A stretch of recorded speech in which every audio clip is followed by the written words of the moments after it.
So what I want to talk to you about today is the use of big data, mostly in transportation. The good news is that we have a lot of data, increasingly more and more, from traffic networks. The bad news is that we haven't so far been able to do much about them in order to understand how badly we're doing and how well we should be doing and could be doing, which is precisely where this notion of price of anarchy comes in.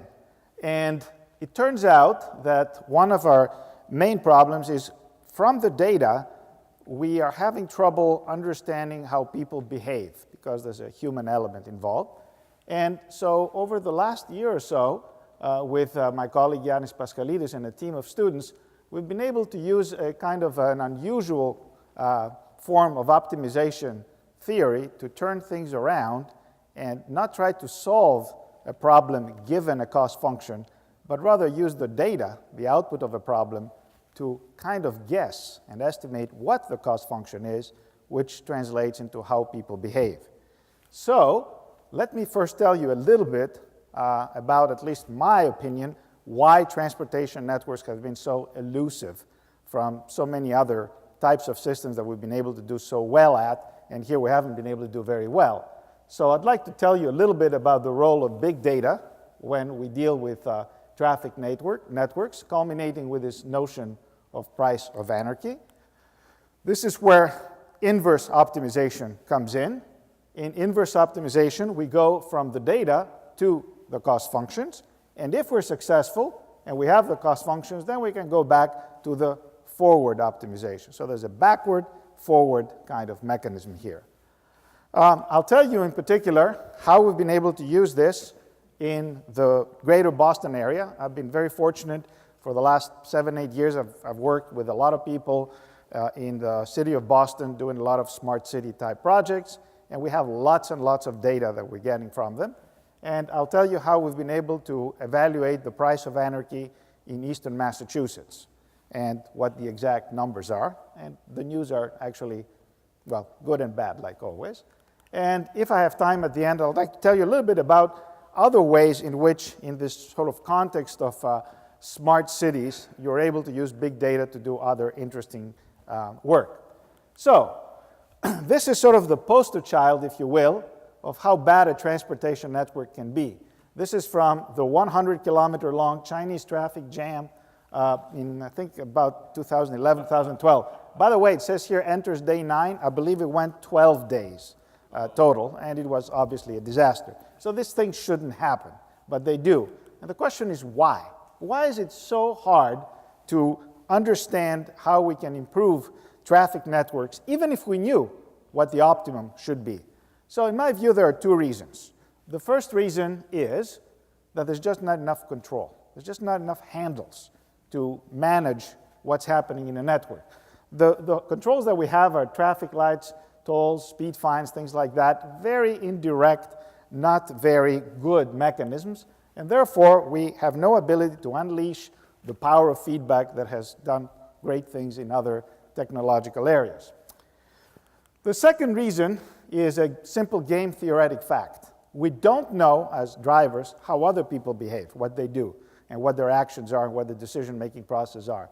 So game theory 101 will tell you when that happens, bad things happen. And in particular, the drivers in this game act as individual selfish players. They're trying to optimize their own behavior.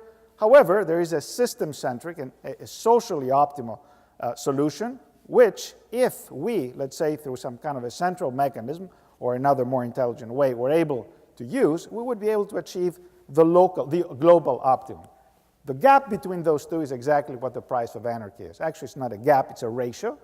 And so if we could achieve a price of anarchy equal to 1, we can't do any better than that, but the price of anarchy is generally higher than 1. All right, this is just a simple illustration. Many of you may know this is the so-called Brace paradox, which is a toy example of how badly you can do in transportation networks. In this particular case, I'm not going to go through the details. What happens is you have people that want to go from start to A to end or start B to end, and this dotted road doesn't exist originally. When it doesn't exist and you do the basic analysis, you find there's an equilibrium which delivers about a solution of about 65 minutes average delay going from start to end. Then let's say you add this extra road, and this road has 0 travel time, okay, or very, very small. And here's what happens when you do the math. You find out that you actually do worse, okay? And there's a very simple explanation of that. I'm not going to go through the details, but this is the Brace paradox. So this is how bad things can get. All right, so a few years back, maybe 2 or 3, I became interested in revisiting transportation networks from the point of view of introducing electric vehicles, or battery-powered vehicles. I wasn't really thinking about big data or anything like that. I was just thinking of, let's go back to good old-fashioned optimization theory for routing, which we were doing back when the internet was being developed, and let's see what happens now when you introduce electric vehicles. The interesting thing when you bring in EVs is that the shortest path, which might be this one, is not necessarily optimal, because you have to make sure sometimes that an electric vehicle may go through its path through a recharging station, because it may have to recharge and not necessarily fully recharge, but just optimally recharge. So we decided to solve this problem. And if you do the math, and again, please don't go through the details of the equation, I just wanted to illustrate the 2 ways that you approach this problem. The first one is the selfish way. So here's a little network, and here's me coming in. I assume there's an equilibrium. So all I need to do is solve an optimization problem, in this particular case, trading off between my travel time from origin to destination and my recharging time if I'm an electric vehicle. And you can see that the objective could be changed. If you want, you can include all sorts of other factors. So here we're assuming that we know the objective function, which, as it turns out, is a very bad assumption because everybody is different. But still, you could argue, if it's me, I know my objective function.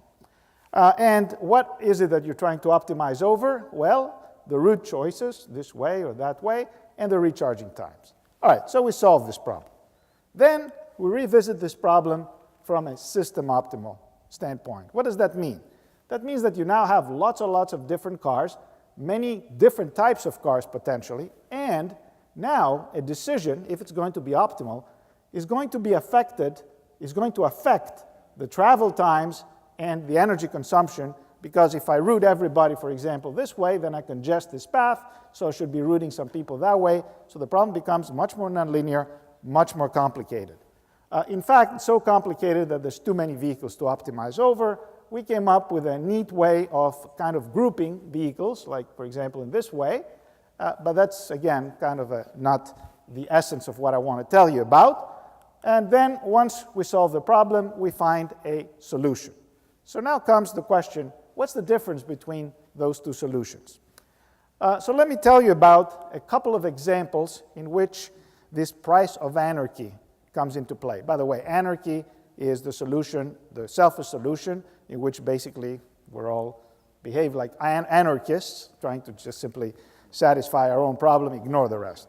So here's an example where if you solve the problem, and let's say we have found the solution to be this, in which case you can see that the optimal path, in this case, is this one, the 147 path, and it corresponds to this average travel time. So here's how you can cheat.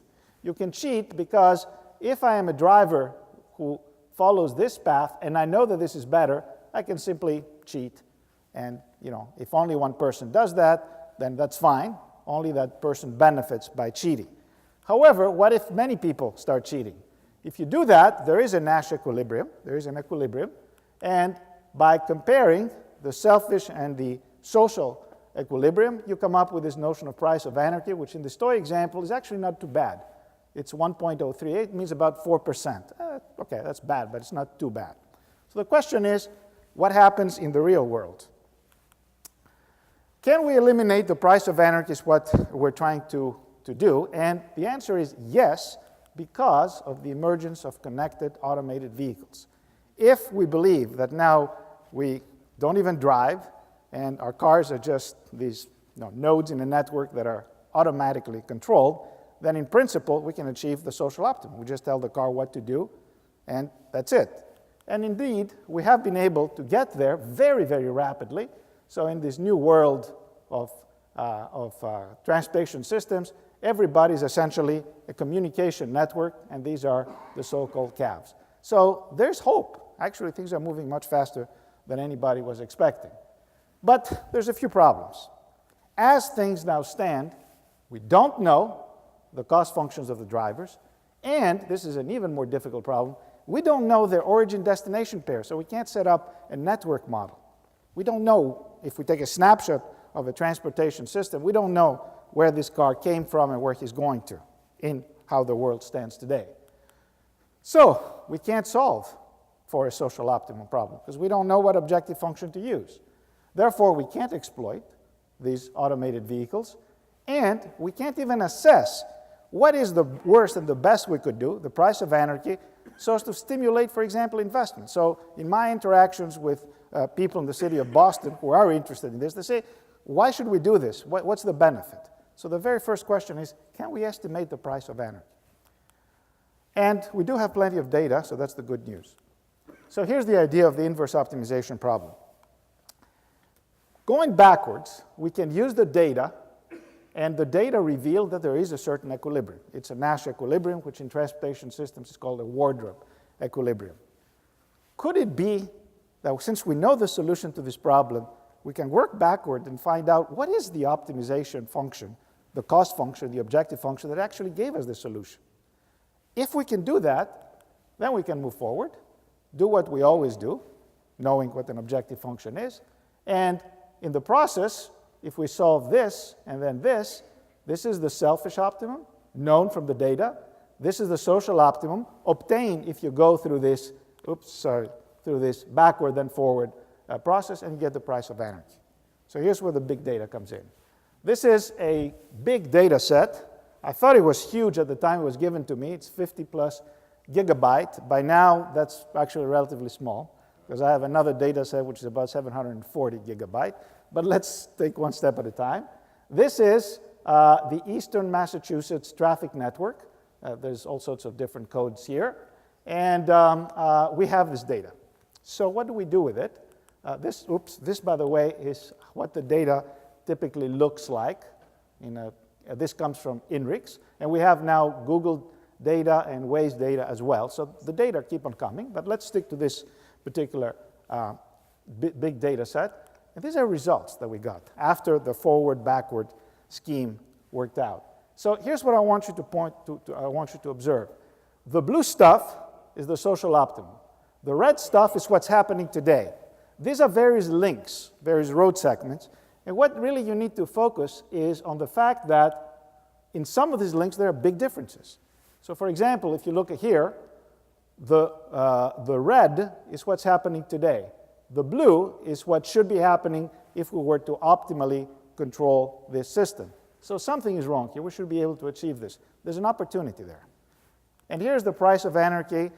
We can collect lots of these plots, but this is for days in April, PM, afternoon times in April in 2012. And here's what you need to really observe.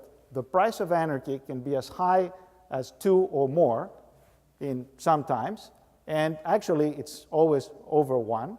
So this says that you have an opportunity to improve by 100% or more what is happening in traffic networks today, at least in the greater Boston area.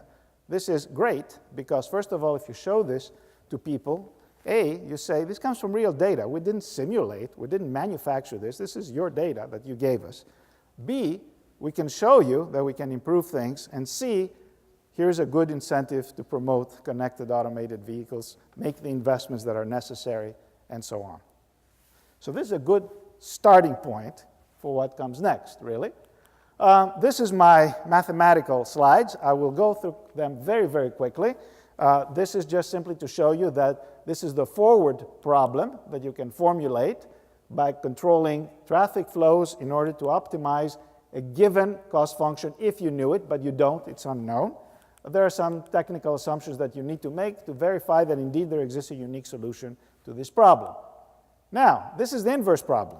In the inverse problem, what you basically try to do is use this data in order to find the optimal cost function that fits this data in some minimal error sense.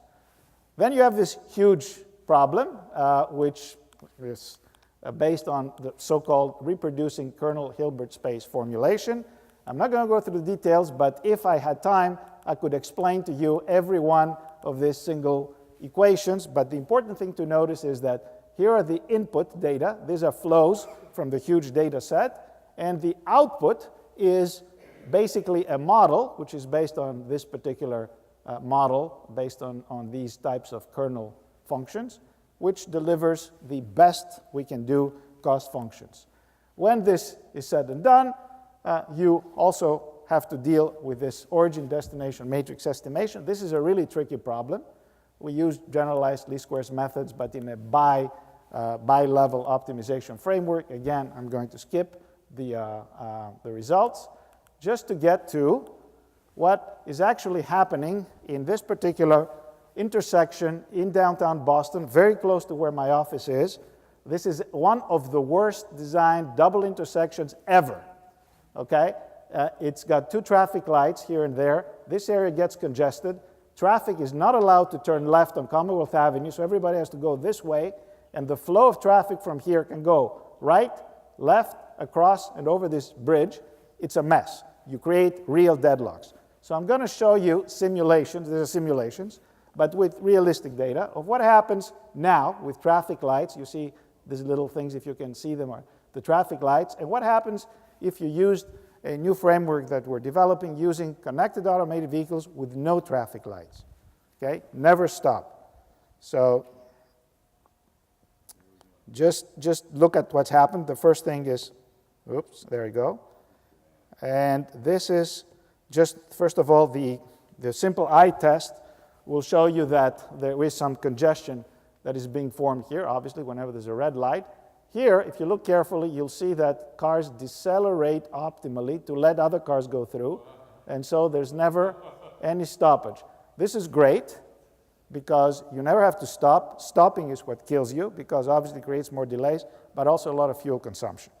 So the end result is, from this results, is a terrific win-win situation. You can both reduce your travel time and your fuel consumption, and the magic number here seems to be about 40%. It seems to be that you can, with this technology, reduce both the fuel consumption, therefore the benefits of cleaner air, less waste in fuel, and so on, plus reduce congestion. So this is good news. So let me close with 2 slides to show you a couple of other examples where we use big data in smart city projects in Boston. This is a project that we call Smart Parking. This is actually where we have implemented it in an underground parking facility at Boston University. This is the app that we developed. And this is a really interesting project called Street Bump, which is a perfect example of big data with no infrastructure. This is an app that you can download, and all you do is you put your iPhone on the dashboard, and the iPhone records bumps as you drive, okay? These bumps generate signals, which are sent to a central server. Our job was to develop the machine learning optimization techniques to find out the different kinds of bumps. What is a real bump, like a pothole, and what is a natural bump, like cobblestone, speed bumps, and so on. And this is great because there's no infrastructure involved. It's all free. And so in my last slide, I wanted to show you something that we show the people in Boston to motivate them, that we call, let the data speak. Don't just limit yourself to expensive hardware, expensive cameras, expensive sensors. Very cheap stuff that we already have. Our phones are good enough to collect data, and this is the benefits of this sort of data-driven type of technology, which does not require a heavy investment in infrastructure and hardware. Here are the benefits. For example, think of this simple application we call Street Bump. First of all, there is no infrastructure. Just everybody has their iPhone. All they have to do is press a button and put it aside. Secondly, there's minimal cost because, what is the cost? Buy an iPhone, okay. Better coverage. You got the power of the crowd. People drive all over the place. You get better data collection as opposed to something that they're doing in Boston or they were doing.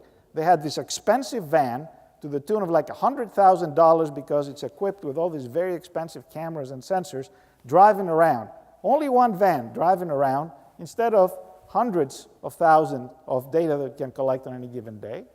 And you can therefore implement faster repairs, because what we do now is we deliver, literally in real time, a prioritized list of the bad potholes so that the limited resources of the city can go there. And last but not least, this, the social aspect, which I personally have discovered in the last 4 or 5 years of my research career. I always have viewed people as just annoyance, white noise. You don't want people. You want everything to be automated, right? I'm an engineer, okay? That's what you want, automatic control. You don't want people in. You can't do that anymore, okay? This is a world in which if you want people to embrace technology, they have to get in with the program, and you have to respect different human behavior, including the example that I just gave you. How do drivers behave? So this is one of my conclusions about where big data is going. The technology, the math, optimization, statistics, machine learning is all great, but there's definitely an aspect that has to do with the human element. Thank you very much. A long time ago. These are data that are probably taken from the at least probably from the 70s in some cases. But here's kindergarten kids and the time needed to build words from letters.